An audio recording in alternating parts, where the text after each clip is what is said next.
activates the brain's reward system similar to how these other chemical substances activate the brain. So that's why it's included. I tried to put the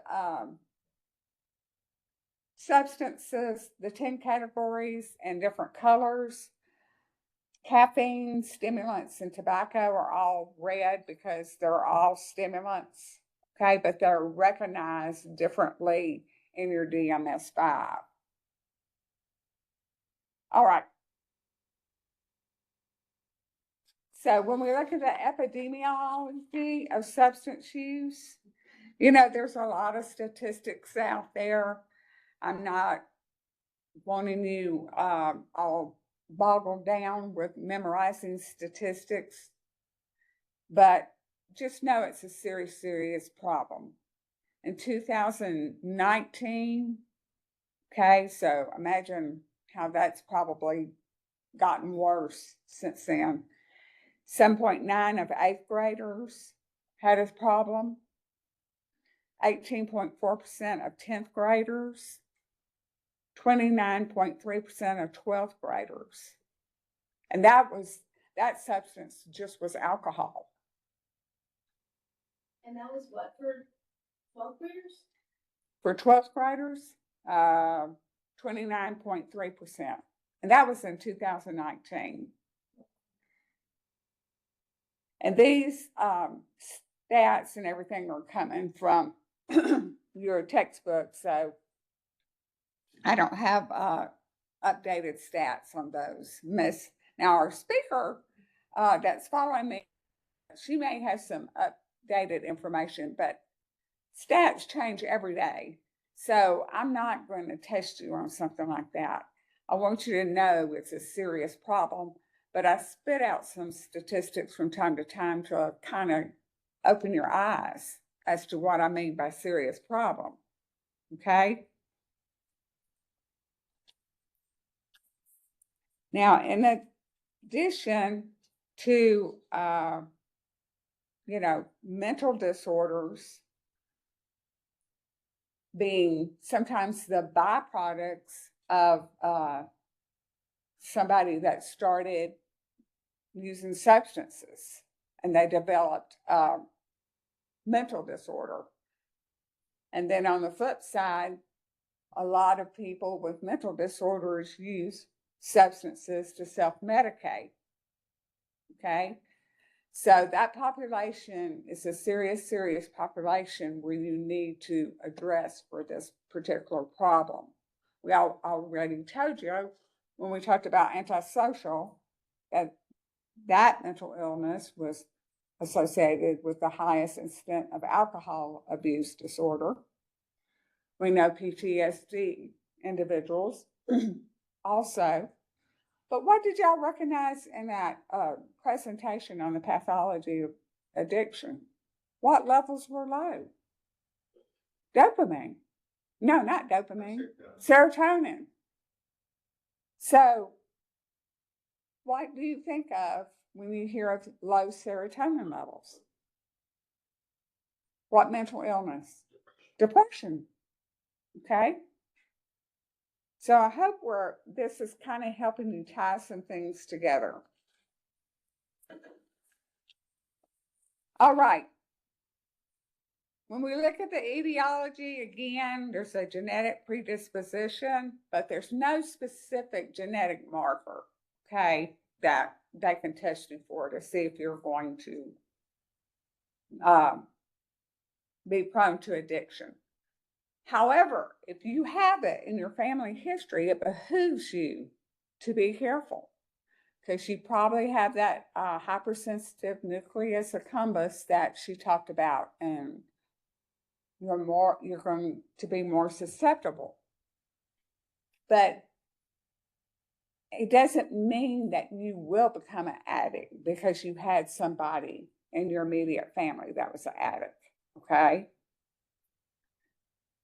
Those psychosocial components tie in quite a bit. Stress levels, the temperament of the individual, okay? Are they easygoing? Are they high-strung? their feelings about their self. Remember when I talked about motivation? Okay, are they motivated? Do they want to take care of themselves? What are their relationships with their family, outside of family? And of course, peer pressure. That can be a big factor. Now, family responses to substance use. Family a lot of times are under that total misconception that, hey, you chose to start, you can choose to stop. And that's the easy fix, and that's all it takes. It can be very devastating on families. If that individual is truly addicted, understanding that biologic pathology that is contributing to that can help the family. Okay?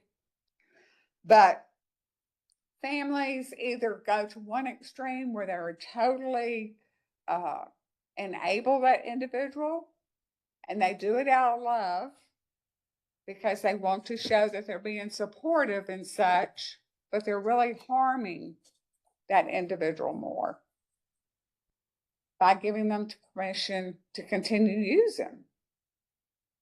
So a lot of times they don't realize that by trying to be supportive and love that person, that they're enabling that individual. And they have to be taught to show them love in a different manner or such. Okay? So addiction in an individual is typically an overall family problem to some degree.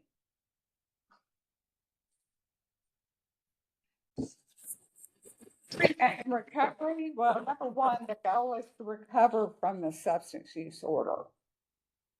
And that means sobriety. But unfortunately, that's very difficult to achieve. And especially depending on what substance we're talking about. Number two, recovery involves a partnership between healthcare providers and the individual and their family. The third thing I kind of want you to remember with treatment and recovery is withdrawal symptoms are not the same for every substance. Okay, it depends on the addictive substance. With alcohol and benzodiazepines, withdrawal can be life-threatening. And that's why those individuals, if they are experiencing withdrawal, should actually be detoxing, okay, under safe supervision.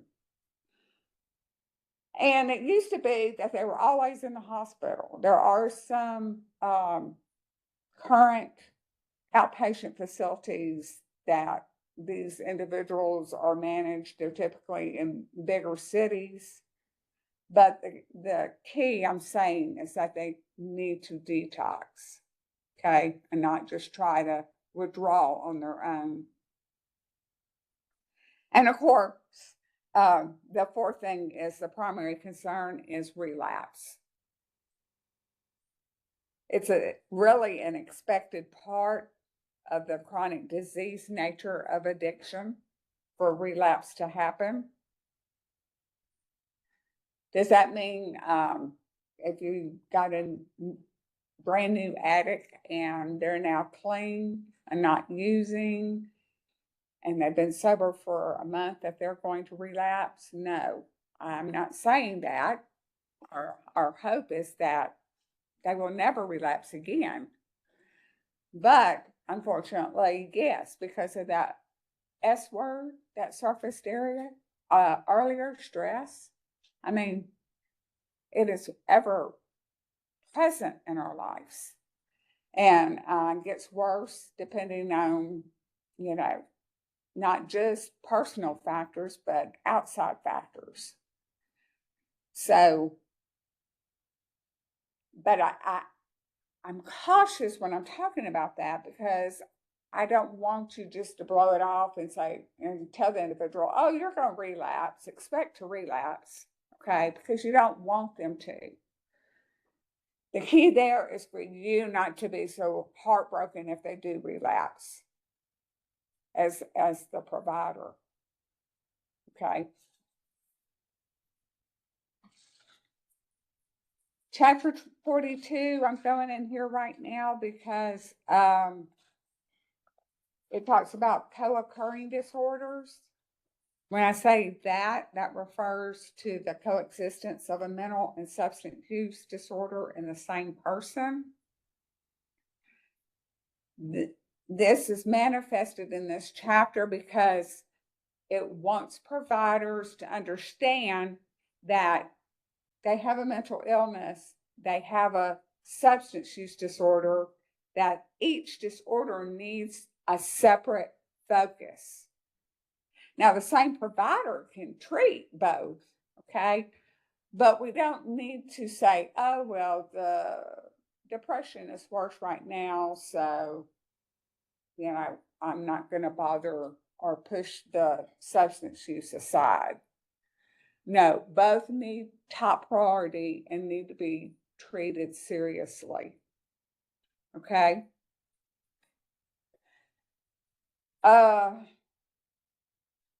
The use of substances serves as a coping strategy for dealing with psychiatric symptoms.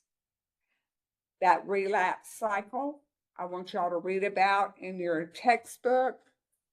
Okay, it's in that's where they have reemerging psychiatric symptoms that leads them to ineffective coping. So they start using substances to avoid painful feelings.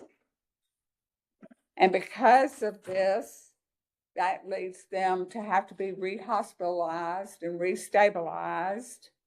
Okay. Then they're sent home and it starts all over again. You know what page that's on?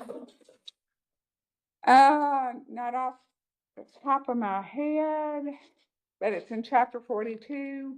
It's right there at the beginning of the chapter. So, but that's basically what it is.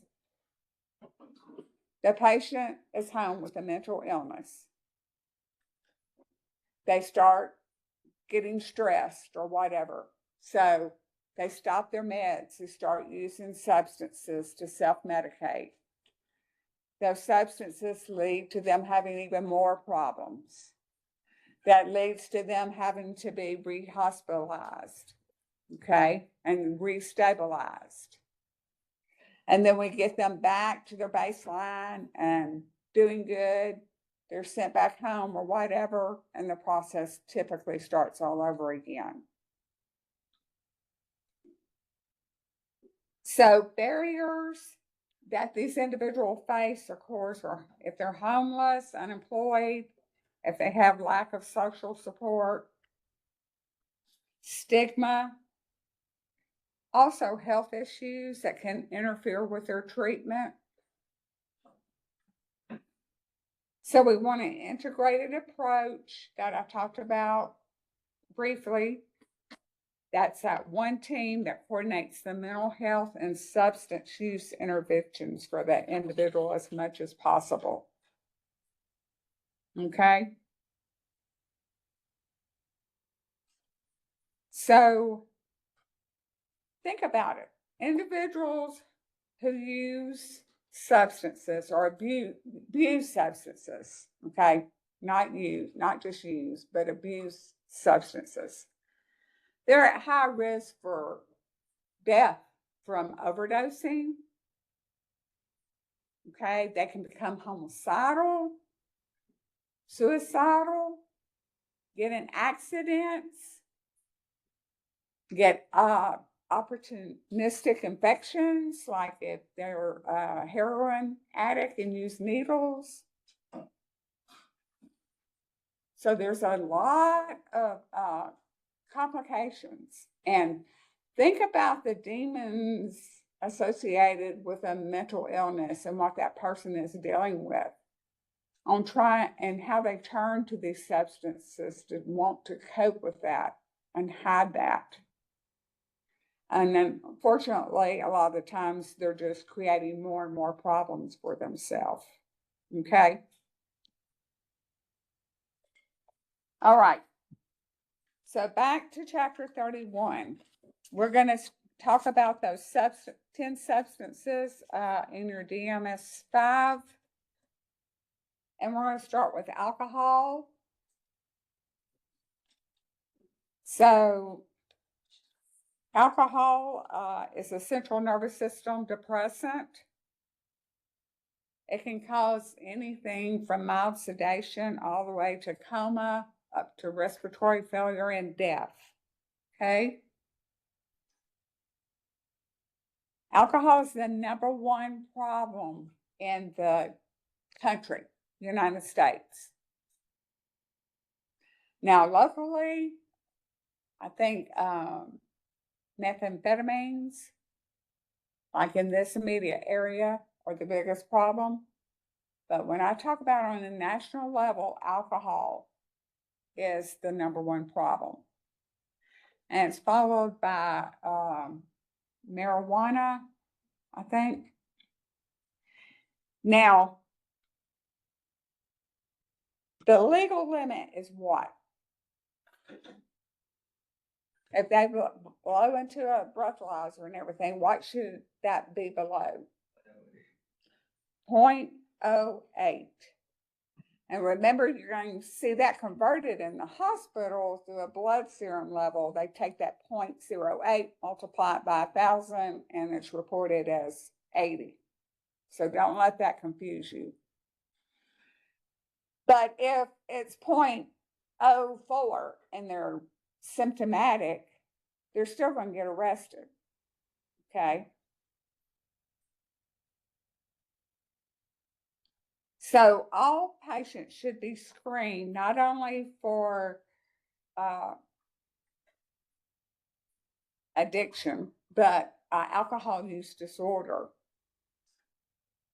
or troublesome drinking patterns, binges, behaviors that may get them in trouble. And that is a core measure, something that all psychiatric facilities have to do if they want to be paid by Medicare, Medicaid, is that they screen these all individuals, not just those that come in with an alcohol problem, all individuals. So you can see they've taken a step to address that. One popular tool that you'll see utilized for this is called the CAGE tool. And this is the one your book talks about. It measures 4 self-reported responses. CAGE is an acronym for cut down, annoyed, guilt, and eye opener. So when I say cut down, you know, do they have beliefs that they personally need to cut back? Now, granted, alcoholics tend to minimize their use. Say they drink less than they actually do. So sometimes this is a challenge. #2, the annoyed part. Do they get easily annoyed if others criticize their drinking? If they do, there's probably a problem. #3, do they ever feel guilty about their drinking? And #4, do they have to have that eye opener first thing in the morning? Or maybe they've been up an hour, but they still have to have that early morning drink. Okay? Now, the World Health Organization has developed a tool that you probably are going to see utilized more in your inpatient settings called the audit tool, because it's a little bit more sensitive at picking up not just individuals who are fully addicted, okay, or getting close to addiction, but those that are abusing is more as sensitive. And it stands for alcohol use disorder inventory tool, but you may see the audit tool used. Responses to alcohol. Well, they can build up a tolerance, and that's the ability to ingest an increasing amount before experiencing a high and displayed altered cognitive and motor effects. They may not appear intoxicated, but their blood alcohol reflects that they are.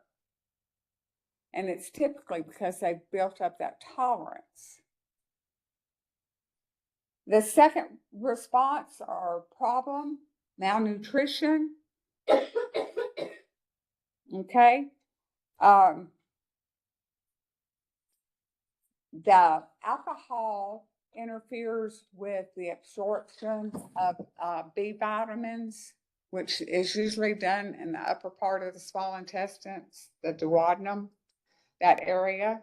It'll destroy that mucosal lining, and there's problems with those B vitamins being absorbed. Now, how many of y'all in clinical settings have been to a chemical dependency unit and you see your individuals on these B vitamins? Okay, it's very typical. Thiamine, folic acid. And a lot of times they'll be on magnesium too, because that increases the response to thiamine. And if they get close to possibly having a seizure, it can decrease the likelihood of them having a seizure.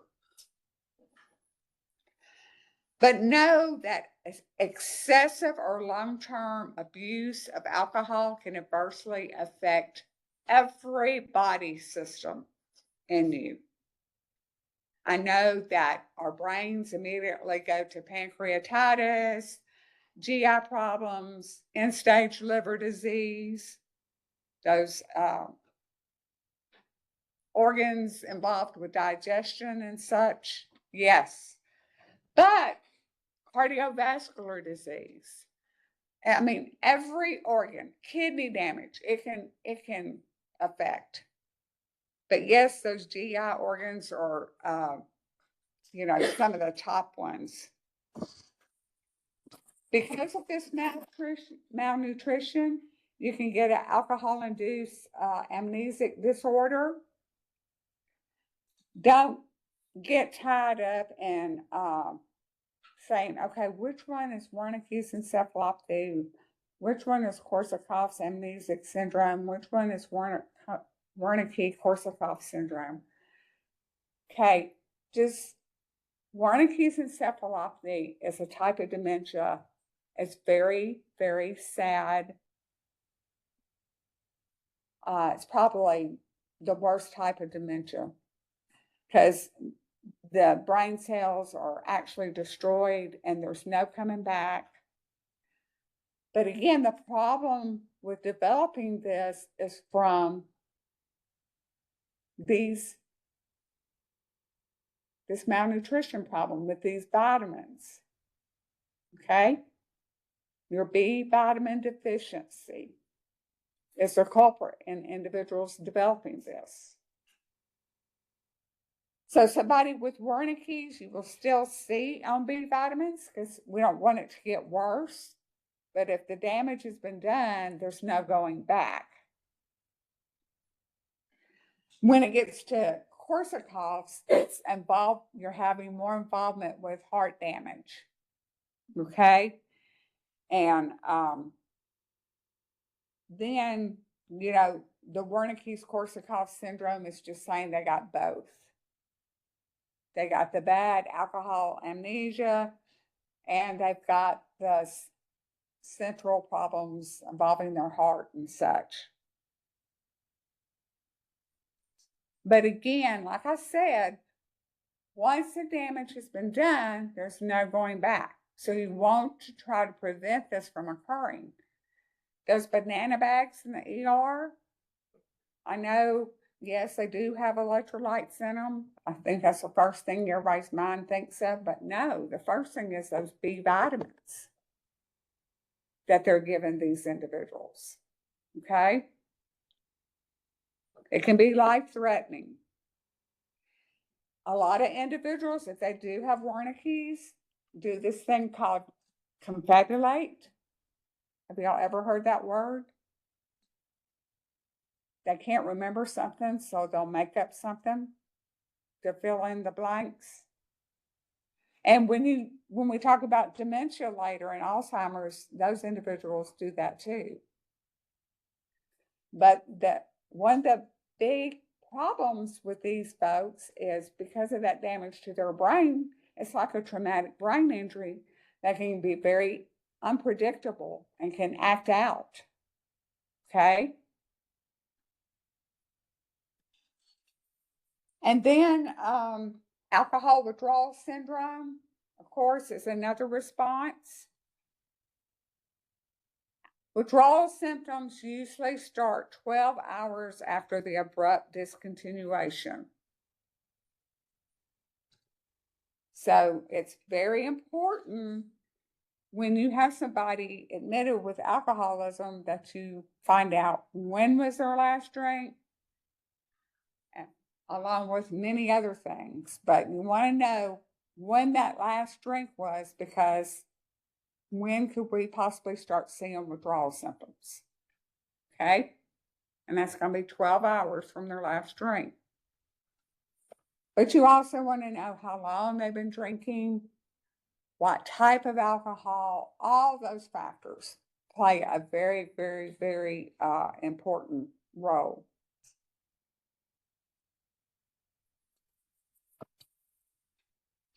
So when we talk about treatment for alcohol, you got to say to yourself, well, what am I treating? Are we treating withdrawal symptoms? Is that person in detox? If they are in withdrawal, we use what's called substitution therapy. We substitute one central nervous system depressant with another, which are typically benzodiazepines. Chlordiazepoxide, which is also known as Librium, is one of the most common benzos that you'll see utilized in these areas. Lorazepam or Ativan is another one, particularly if they have to give an IM injection because of the short acting, or if they're elderly. Yes, ma'am? Chlordiazepoxide. Librium is the brand name. Right? Not lithium. Don't confuse Librium and lithium, okay? Brentwood here in Shreveport uses what? My peeps, do y'all know? Diazepam? No. I saw one. Barbiturates. Yeah. Phenobarbital. That's what I was thinking. Okay? But, so it just depends, but whether it's phenobarbital or a benzodiazepine, like I said, those are central nervous system depressants. It's a substitution therapy. We're substituting one for the other. And Librium's popularity is because of its half-life. You know, it's not, doesn't have too short of a half-life, doesn't have too long of a half-life. It's kind of just right. Because how long does it take them to get them through uncomplicated detox? Anybody know? It's a week. Hmm? It's a week. Not that long. Close, it can be. It's typically 48 to 96 hours. And they, like if you have somebody that has been a lifelong abuser and such, you may be more toward that extreme end of 96 hours. So always kind of give that as your magic window. So you'll typically see patients there anywhere from 3 to 5 days. Okay. You'll see these benzodiazepines initially ordered as needed and routinely. Okay, they're going to get a routine dose. But if they start noticing their blood pressure going up, their pulse rate going up, they can give them an as needed dose. Because we don't want them to get into trouble. They can experience what's called DTs, where they start hallucinating. Their blood pressure's sky high. Their pulse rate is sky high. They have the potential to start seizing because their seizure threshold is lowered. And they can go into respiratory arrest, coma, and die. Now, if they're in DTs, delirium tremens, they don't need to be, in an inpatient unit. They need to be medically supervised in an intensive care unit. And often those individuals have to be restrained, okay? Because they're very confused. Delirium tremens. But now, just because they're in DTs doesn't mean, they're going to die. Don't get that misperception. But they're at more risk, okay? And if that individual's at home and they go into DTs, the seriousness can pursue following that. So if we're treating withdrawal, we want to make sure they're medically supervised, so we want them detoxing. Because alcohol withdrawal is life-threatening. Okay?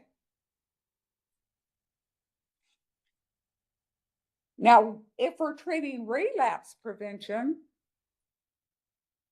remember I talked about naltrexone for kleptomania last week?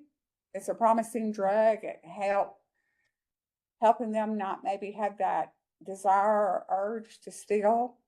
So what do you think it does with alcohol? It reduces cravings. Yeah.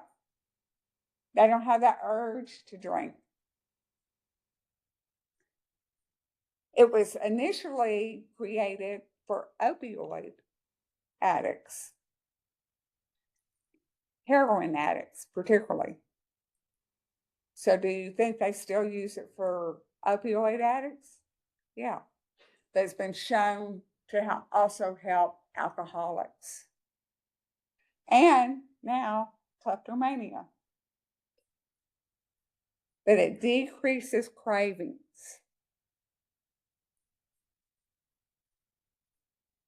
Disulfiram,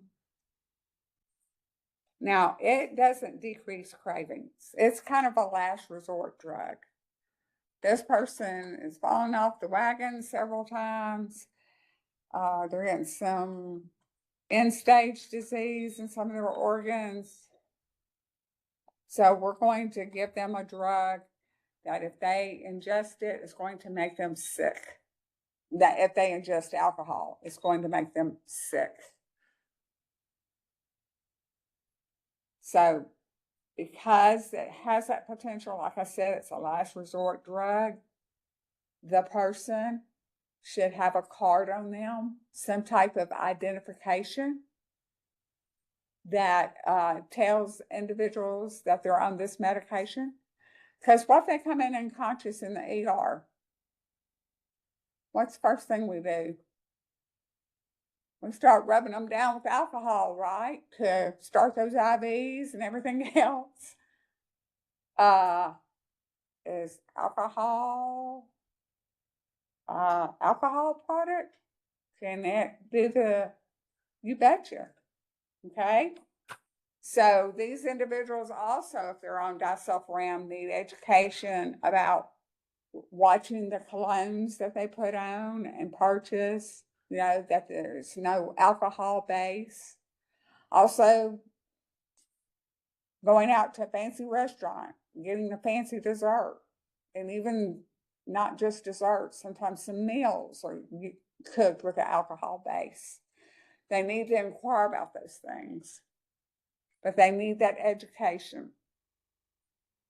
And they cannot start the drug until alcohol has been cleared from their body. So, rule of thumb is they can't have started it unless their last drink was 12 hours or so ago. But typically, that's not the case. Typically, they've been off alcohol for a while, okay? But you don't want to start on somebody that just took a drink and said, look, I'm relapsing. I want to get on this drug now. I had a drink an hour ago. No, you can't start this yet. We got to wait at least 12 hours, okay? And of course, our AA meetings, those self-help group meetings, are so vital and important in helping to prevent relapse. And then at third, if we're treating that potential problem that can occur, like Wernicke's or malnutrition, we're wanting to make that sure that individual eats correctly, getting the right amount of sleep, they take the vitamins that they need to take. And remember, they may also be on additional magnesium, okay?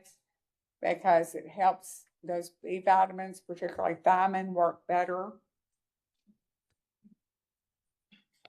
And just teaching them overall good health promotion. Because like I said, alcohol ultimately can hurt every organ in your body eventually. Stimulants. With this little part of stimulants, because like I said, tobacco and caffeine have their own little section because they're recognized in the DMS-5 as such. I'm mainly talking about cocaine, amphetamines, and methamphetamines, okay? Cocaine, you can get intoxication, you can get withdrawal. Amphetamines, that's the number one problem in this area. So you got to be careful when you're dealing with individuals in this immediate area and make sure